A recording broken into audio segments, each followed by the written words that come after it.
Thank you. Thank you very much.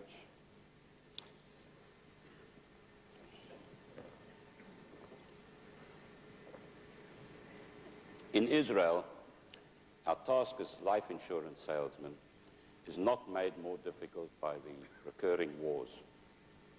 All men serve in the army for 3 years and girls for 2. Reserve duty is 1 month per year till age 55. The Israeli ratio between frontline and rear echelon soldiers is the highest in the world, which means that most men are fully aware of their vulnerability. In 1973, on Yom Kippur, the holiest day in the Jewish calendar, Egyptian and Syrian forces attacked simultaneously on 2 fronts. Our eldest son, Shlomo, had recently completed his conscript service and had married 3 months previously. We both rushed to join our units in a procedure well rehearsed for just such an occasion. Our second son, Michael, 20 years old, was manning his tank facing the Egyptian onslaught. We'd expected him home on leave for the holidays, and when he didn't arrive, we assumed there was some flap on. There were always alerts every time the Egyptians moved some troops on the other side of the canal. It happened before, nothing serious. Little did we know. Michal and I served in the same division. By midnight, I was near the front, where Michal's brigade was trying to hold back the enemy. The sight that greeted us at daybreak, the many casualties, the destroyed armor, theirs and ours, the constant air attacks, made it impossible to read any sort of sense into the situation. And somewhere in that inferno was our Michael. This was the first war my sons were also fighting, and the fear I felt for them was unlike anything I'd experienced in previous wars. I remember telling Pixie as we heard the first reports from the front on the radio, "Don't worry, he's a highly trained professional, and that will keep him safe." I had my first doubts when I saw what was happening on the battlefield. Every time I saw someone from headquarters, I asked after Michael, but no one could tell me anything. Everything was in shambles, and no casualty lists had been issued. I managed to phone home a couple of times. Yes, Shlomo had phoned, he's safe and well. No news from Michael. On the 8th day of the war, the first of many casualty lists was published.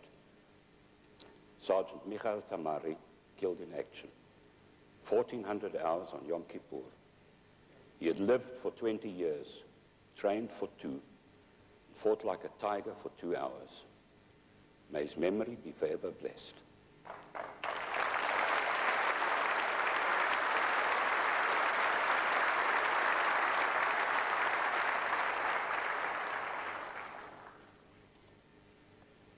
Losing a parent is very sad, but that is the natural way of things. We insurance people certainly know the effects of losing a spouse. We can ease the financial loss, but we know that there's no life insurance policy to replace the love and affection of a lost wife or a husband. But losing a child is surely the cruelest fate that can befall a parent. Though the fact that Michael died defending his country is some small solace. Our life is now divided into 2 periods. Before the Yom Kippur War and after. Since that day, nothing has or ever will be the same again. But survival instincts take over whether we wish it or not. It was the first time my wife and I had faced close personal tragedy.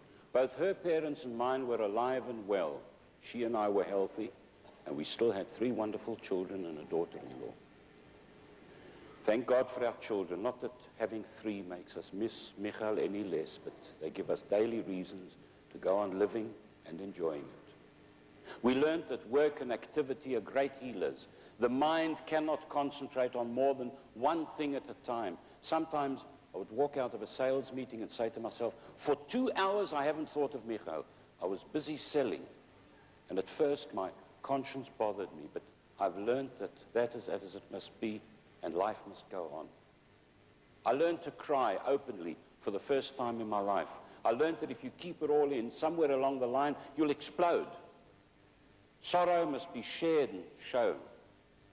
but we learned that this also has its limits. If your home becomes a memorial and you cover yourself with a mantle of mourning, friends, relations, and yes, even your children will gradually avoid you.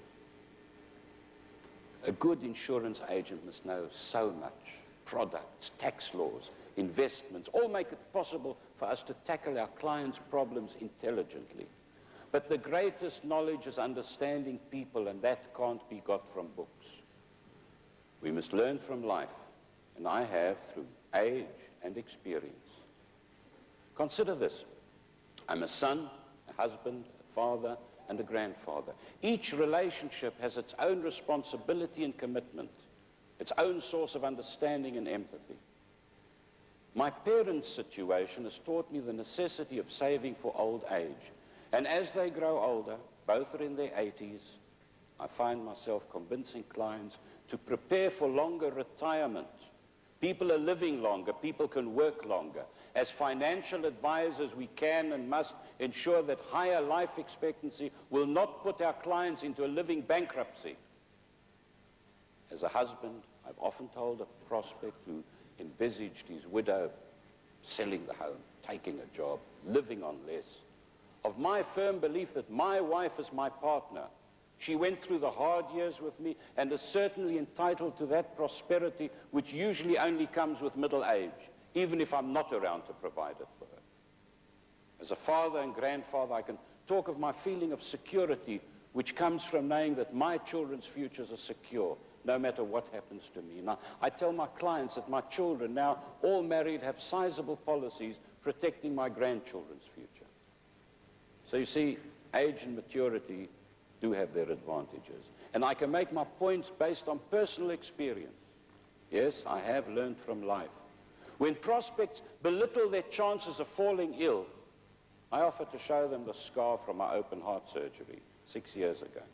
I've never hesitated to describe my feelings as I was being wheeled into the operating theater. I knew that come what may, my insurance policies would protect my family. And I'm anxious to share this feeling of security with my prospects. When a man buys a policy, does he not thereby fulfill, joyfully I hope, his sacred duty as a father and as a husband? Of course, getting on in years can have its disadvantages too.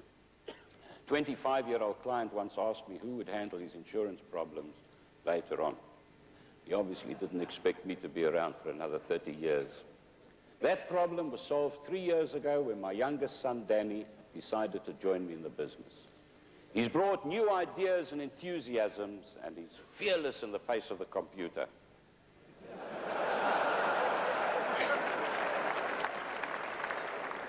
Those of you with kids in the business know what a wonderful feeling it is to work with them. When a child joins a parent in his profession, he is in effect saying, "Dad, I admire what you're doing." I'm very proud that Danny's here this morning for his first meeting.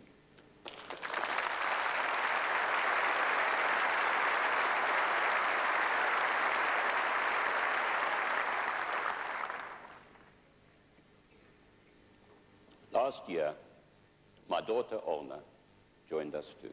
I'm happy to say we make a great team. They've made it possible for me to attend the opening class of CLU in Israel. Our association has set up CLU studies after much preparation and with a great deal of help from CLU in the States. Class 1 has 1 more semester to go, and Class 2 is well on its way. Yes, I have learned from life.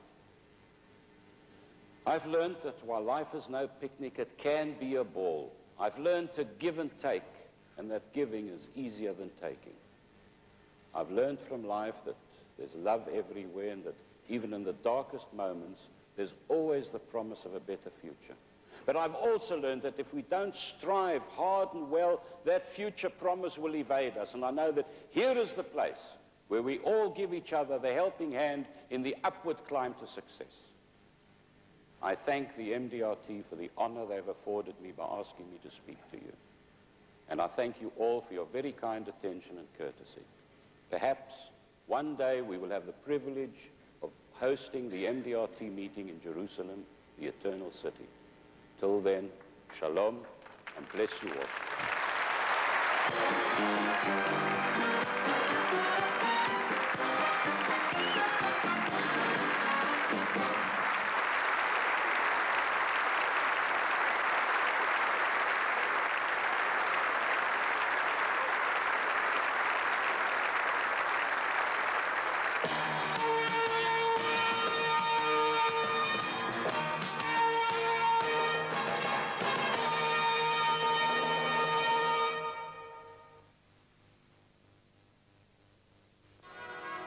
For those who wish to learn more about the Roundtable, there's the information-packed Invitation to Excellence.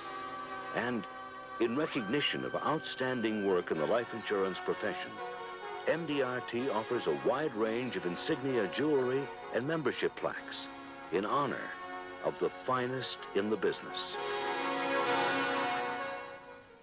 Available to individual members of our industry is the MDRT Video Club, where, for a yearly membership fee, a wide range of titles can be borrowed. Historical retrospective of past annual meeting programs and the most up-to-date speeches by industry leaders add up to an invaluable source of education and motivation. Also available are hundreds of audio cassettes documenting speeches given at past MDRT annual meetings. Speeches dealing with a host of issues confronting the agent in this turbulent age of change, an age in which the Roundtable continues to thrive. The $1 Million Roundtable provides a host of products and services for the modern life insurance agent. These items can be found only in the Roundtable catalog. They are the products of years of exploration and experience, of those who have dared to dream.